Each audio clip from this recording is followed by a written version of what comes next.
Hi guys, it is wash day for me and I will be making my quick and easy DIY deep conditioner and showing you how to apply it.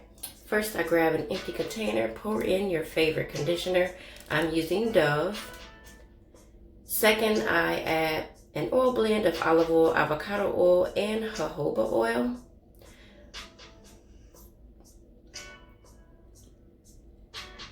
I will pour in a nice amount. Then just give it a mix.